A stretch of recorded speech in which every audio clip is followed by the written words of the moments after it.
Good afternoon, everyone. This is Yehudis Schamroth of RBS Acupuncture in Ramat Beit Shemesh, Israel. Thank you for joining me. I'm gone from weekly to monthly Wellness Wednesday webinars. Since we're all so busy, I think once a month is just fine, unless somebody complains. If you do, I'll go back to once a week. This is where we review lots of information on all topics health and wellness related. It doesn't have to be Chinese medicine acupuncture, which I'm doing right now, but I also like to hear from everybody to see what you want to learn about or what questions you might have about certain issues that you have in your lives or in your family's lives. Today, I'm going to be speaking to a special guest, Deborah Broder, also lives in Israel. She's an ADHD coach. Deborah lives in Israel. She's from London. And before I bring her on, though, I like to talk a little bit about the topic. If you want more information about ADHD, I'm going to say this again at the end, but you can email me at rbsacupuncture.com or go to my email, or go to my, trying to do something here, it's not working. Thank you. Okay, this isn't fun. That's not, there we go. On the bottom, rbsacupuncture.com, or write me at rbsacupuncture@gmail.com. I have a beautiful website, the .com one, and explains everything that acupuncture and Chinese medicine and herbal medicine can do for you, including ADHD. I'm going to bring Deborah on at the end. It's a pre-recorded interview. But first, I'd like to talk a little bit about ADHD. I've done a show on this before, and it was interesting because I got a lot of comments on it because they said I wasn't doing enough information on it. So let's get a little bit more information. I'll talk for a bit and then I'll bring in Deborah. I got a real slow computer today. I'm trying to share my screen. It's not happening. Okay, this one. There we go. Okay. All right, this is Deborah. Okay, but she's coming on a little bit later. Let's just talk a little bit about ADHD. Okay, so ADHD. Everybody's heard about it. You might know somebody with it. You might have it yourself. ADHD is more, though, than just a stereotype about someone's short attention span. Do I have your attention right now?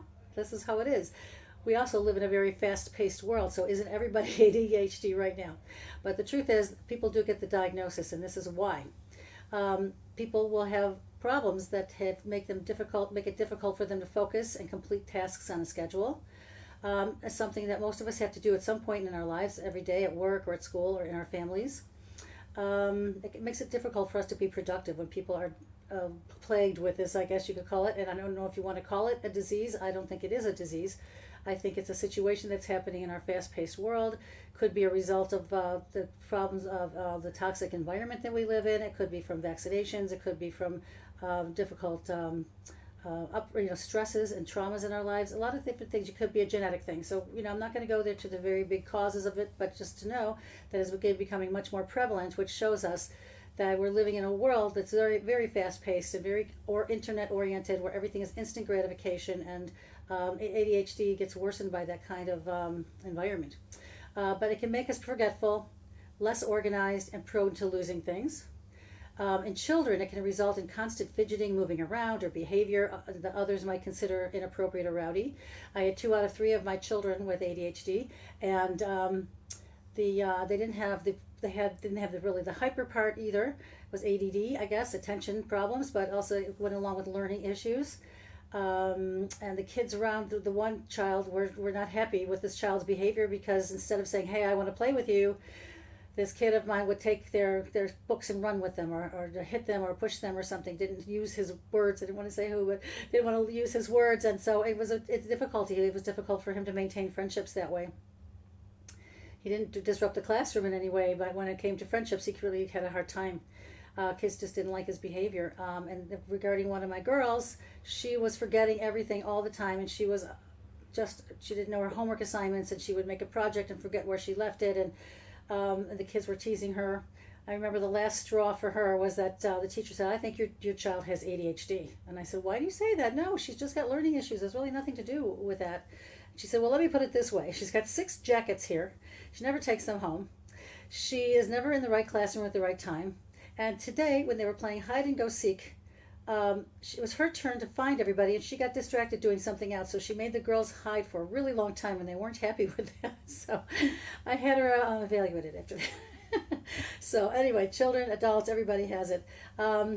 Okay, so while medications like Adderall, and Ritalin and Concerta and things like that can help reduce the symptoms, some people don't really want to be on these medications, which I'm going to discuss.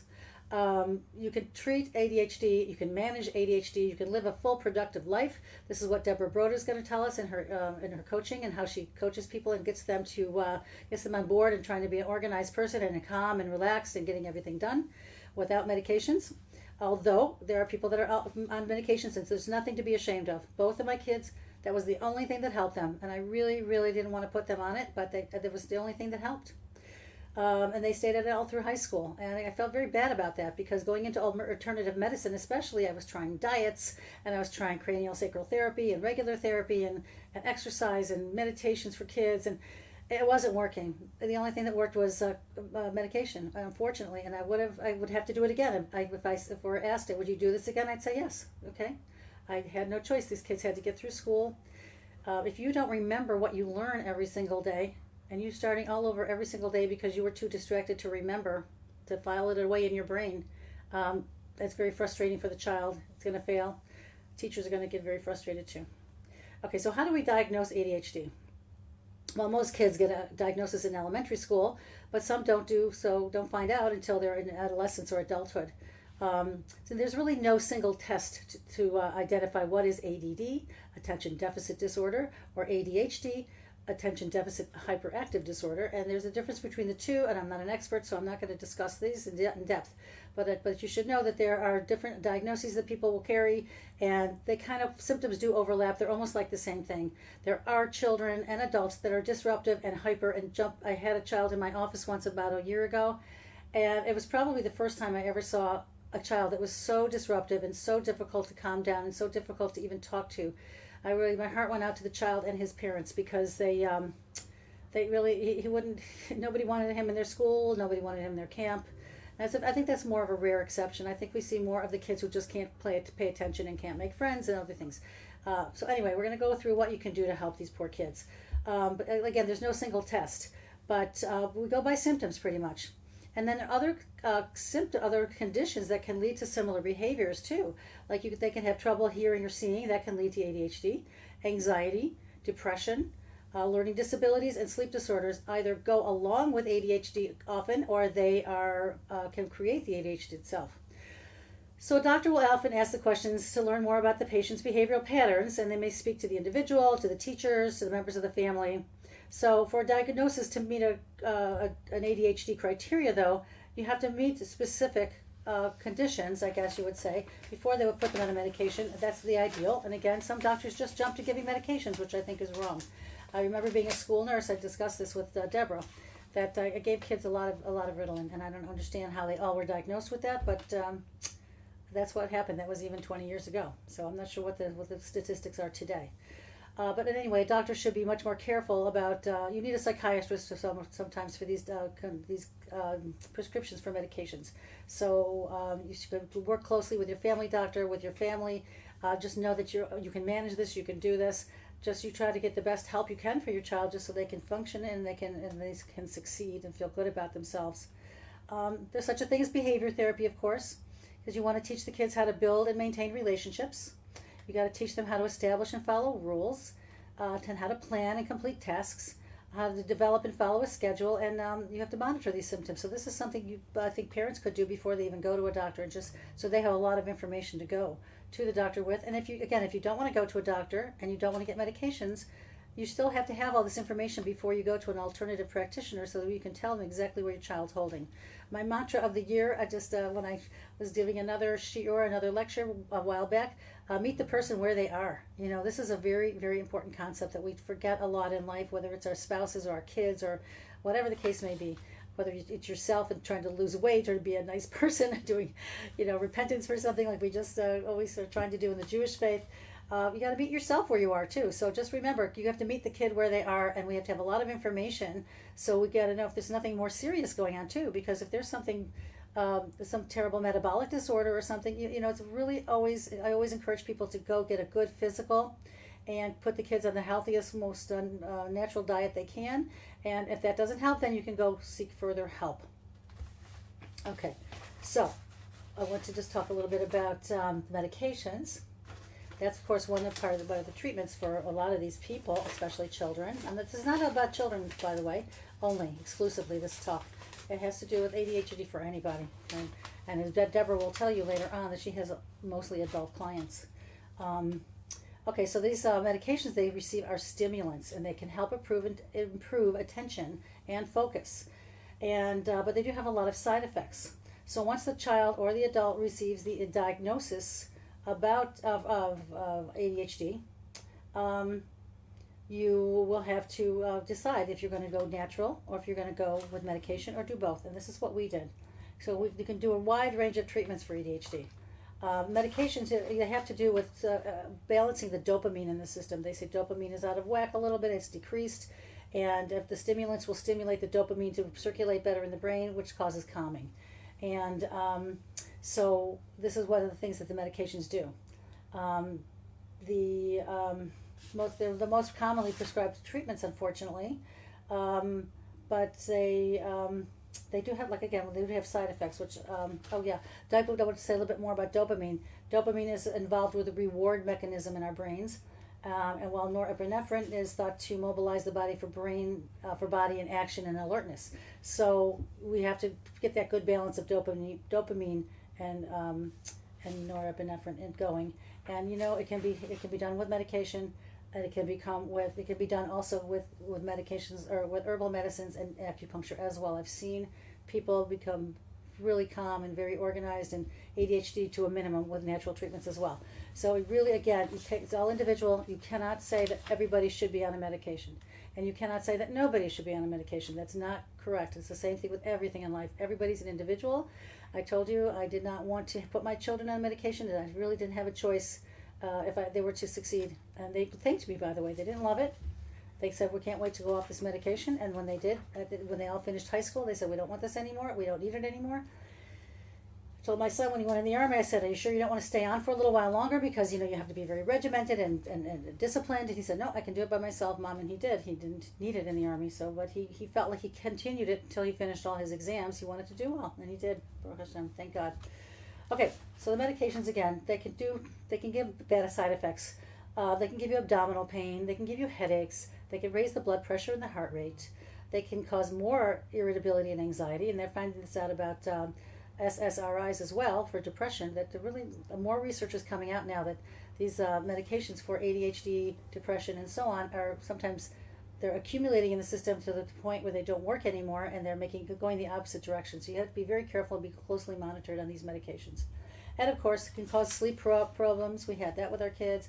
Reduced appetite. I had to make sure my kids ate a huge breakfast every morning. I made them everything they wanted, eggs and toast and juice and cereal, everything they wanted in the morning, because after they took that medication, they didn't eat the whole day long until later in the evening. They just weren't hungry.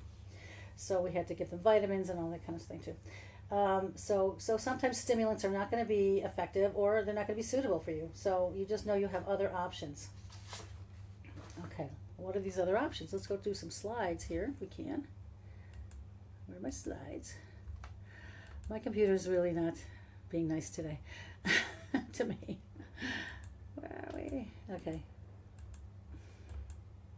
Okay, I just like this picture, the picture of the brain and the walnut, because they say walnut is good for brain health. I just did another lecture on brain health for elderly people, and so much of the foods that we want to talk about for ADHD are appropriate for everybody at any age, but especially the elderly, especially people with ADHD. And walnuts look like a brain, I think. I always think this is a very cool picture.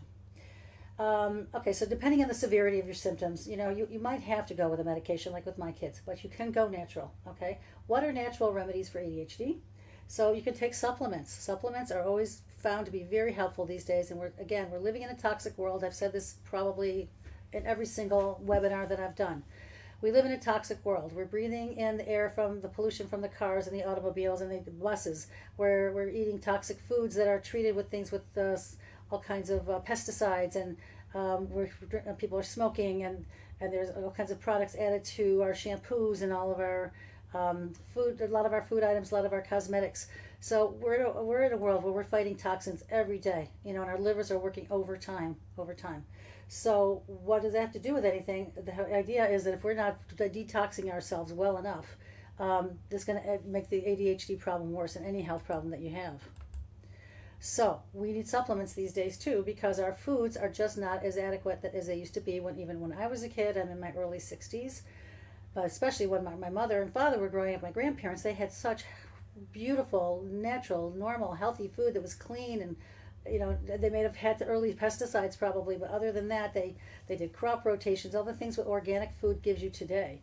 So we are in a generation where we need to take supplements. I didn't feel like that for years, and the training I received in medicine, we didn't really encourage it because people could have gotten enough good of these vitamins and minerals from their foods, but not really any longer. So let me just talk a little bit about each one of these things. The natural remedies, I'm going to go through these each quickly, one after the other, because what they do is they improve brain function, they increase your attention span, they help you enhance the focus, they help you regulate your emotions, they help you improve your memory. And some of the best supplements will include these things like zinc. Zinc is a mineral found in meat and legumes and seeds, nuts and other foods, and it also boosts your immune system and helps your body make proteins that support the strong cell membranes. So zinc is great. Everybody was taking it too for COVID because it helps. It's a natural immune booster and helps maintain the integrity of the cells, as I mentioned. So things aren't leaking out of the cells and things are being maintained the way they're supposed to. So every cell functions to its best capacity. And they say, though, there's a lot of studies that say that zinc deficiency is not necessarily connected with ADHD, but they do know that if you keep a good zinc level for yourself or your kid, your child, you will. They do sometimes see the lessen of the hyperactivity symptoms. Same with iron. Iron is a coenzyme of dopamine. So what that means is the an iron deficiency will alter the dopamine receptors, and so there'll be a less than you already have. So a good amount of iron, just have to go to your doctor, get blood tests to make sure, and you can also look up any dosages. I'm not going to give dosages here for all different ages, but zinc and iron and magnesium are perfectly good and perfectly wonderful supplements to take for any health problem, especially anything with your brain. ADHD, or people who have dementia, or people who have brain injury, traumatic brain injury. This is the list for just about all of these people, and ADHD is not an exception to that. And magnesium, just like zinc, magnesium will be helpful for people who experience a magnesium deficiency, but also they find that there was a 2017 study that said that children with ADHD found that more than 70% of them had a magnesium deficiency. So that was a big study in London. Another thing you want to eat is fish oil, omega-3 fatty acids. And again, I talk to people about this about every day. These are the supplements that just pretty much everybody's on, in addition to vitamin D and that too, and vitamin B, which I'll talk about later. But again, omega-3 and fatty acids are known as the healthy fats, okay? Your body and your brain in particular, is 80% fat, and you need healthy fats in order for the brain to function and to everything run smoothly. So we do know that omega-3 fatty acids are known for their brain boosting qualities. And there are lots of reasons, in addition to being healthy, for the cardiac status and everything else in your life as well. But we do know that it lessens the symptoms of ADHD. It says there's research that shows that omega-3s affect serotonin and dopamine levels in the brain and lessen oxidative stress. And everybody has oxidative stress these days too. We're all in an inflammatory state, and kids and adults with ADHD are probably also suffering from this as well. But it's internal. We don't even know it. But I think a lot of the reasons why we have so many problems in this generation is from widespread inflammation from oxidative stress. There are two other amino acids called L-theanine and L-tyrosine. And these two, another natural product you can take to treat ADHD.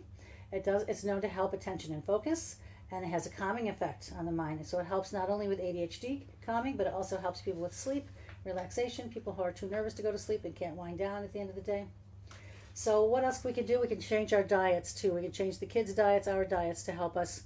For just in general, foods for a healthy brain: walnuts, pumpkin seeds, salmon, which is the healthy fats, blueberries, turmeric. This is Dr. William Lee that I follow. He's wrote a book called Eat to Beat Disease. He talks all about these extensively.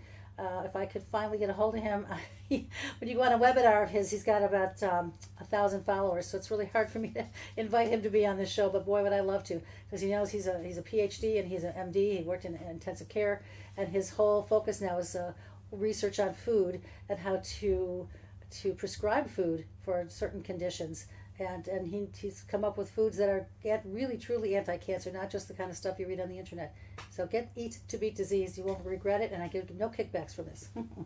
But one of his colleagues, her name is Uma Naidu. She is a Harvard-trained nutritional psychiatrist. And she also wrote a very good book called Your Brain on Food, which I'll put in the side column later, but I don't want to interrupt right now. So what we eat is important, and how we eat is important. For kids especially, the morning meal is very, very important. As I said, my kids had to eat a big breakfast in the morning or they wouldn't eat all day. So if we eat a nutrient-rich breakfast, which is not a lot of sugars and carbs, but mostly really good eggs and food and vegetables even. And in Israel here, we eat vegetables all day long. We don't just start off and have them for dinner. We can go to breakfast buffets in Israel in the hotels, and there's tables and tables of fresh vegetables and fruits. And something that's a really good idea to do is to get rid of all the carbs completely at breakfast time, because they don't last long anyway. Sugar spikes insulin, and the sugar causes a lot of agitation of kids in general. Although not a lot of people agree with that, I've sure seen it with my own eyes. But if you start your day with a good, healthy breakfast, you're going to, anyway, if you have ADHD or not, you'll improve your alertness, your memory, your information processing. And they do study people with ADHD when it comes to food. And they do face challenges in this area. And they find often that the kids are just not eating well, or the adults are not eating well. So we want to just go into this as, of course, an example of a healthy omega-3 fatty acid, which is salmon. You eat a lot of salmon. We eat a lot of that in our home. And they say that the Mediterranean diet is really the best diet. I live in the Mediterranean. Isn't that ironic? I live in the Mediterranean, and Mediterranean diet is largely vegetables and fruits and meats and even cheeses too, and eggs. So it's avocados, all the healthy things, all the healthy fresh foods. And it doesn't say that you can't eat bread and you can't eat pasta. Just that when we feed our kids only a steady diet of those kinds of things, they get very little nutrition, and they get more aggravation, I think, because all those carbohydrates, like, you don't want them to lose weight, but the carbohydrates make them break down into sugar, and the sugar aggravates the ADHD and the behavior. You can do cognitive behavior therapy too. We don't have to just do foods. Foods is just part of it. I like this because this talks a lot about the different types of minerals that can really help brain health. When I gave a lecture to an elderly group of people who wanted to know what they should take. So, of course, vitamin C is also good. We know that all the B vitamins are called neuroprotective. They protect the nervous system. Vitamin D always is very good. And all these things will help us with vitamin E. They'll help us with just to protect the brain, protect the nervous system, and calm us down, whether we have ADHD or not. You see, I talk fast. I probably have ADHD too, but I have learned how to be a very organized person over the years because I had to. Okay, so other therapy, I wanted to also mention too, people sometimes take melatonin and probiotics too. Melatonin is very good because if you have sleep deprivation from ADHD, you have to get yourself a good night's sleep. So melatonin is pretty safe. It's a hormone that your body naturally produces, but sometimes it needs a little bit extra to get it. There are people that give their children melatonin every single night. It seems like you might want to criticize those people, but they have to get their children to sleep, and they can't have the child wandering around all night long, and the children can't function the next day without sleeping well. And so it's you can take it for long term, actually. It doesn't really have a bad effect on the body. There's such a thing as light therapy, behavioral therapy, and again, I wanted to mention the probiotics to make sure your digestive system is in good condition, because if you're not absorbing your minerals and vitamins, then that's also defeats the purpose of eating well and getting all these supplements in your system. Of course, exercise is very important. So again, the best diets for ADHD are going to be the Mediterranean diet. That's going to be low carbohydrate and high healthy fats and good protein, high in protein, complex carbohydrates, of course, fruits, vegetables, your whole grain stuff, the pasta, the bread, the brown rice, beans, and lentils. Okay, so without further ado, I'm going to introduce my colleague and friend who is going to discuss with us what she does as an ADHD coach, and her name is Deborah Broder. Let me just say a little bit about Deborah before I bring her on. And I pulled it up before I came on. Okay, Deborah, where are you? I lost you. Let me just see a minute.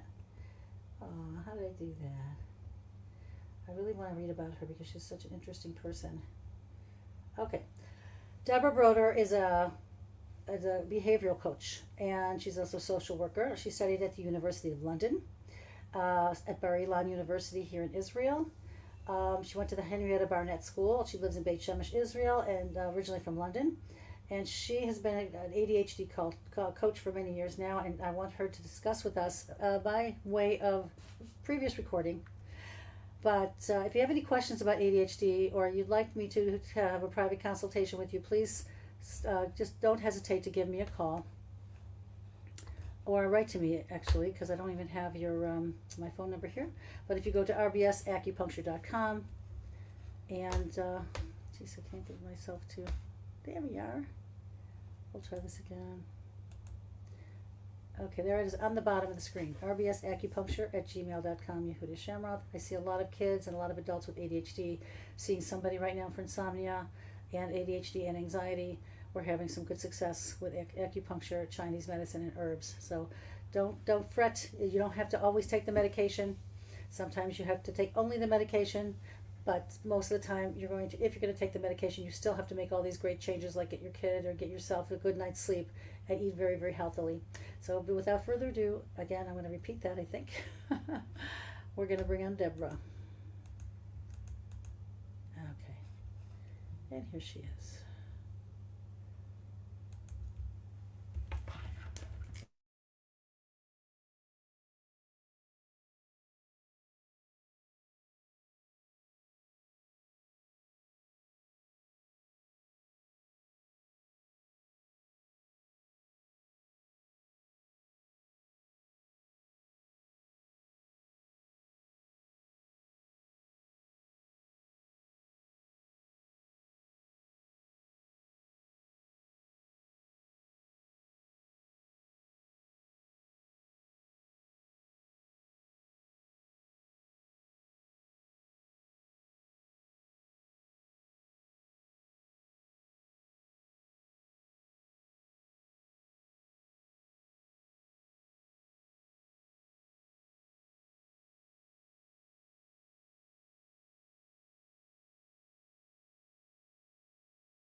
I'm not sure if I'm still on the broadcast or not. I think it might have been canceled. So I'm going to make an announcement in a few minutes to tell you what happened. I understand there's no sound. I'm very sorry. Okay, we'll end the broadcast.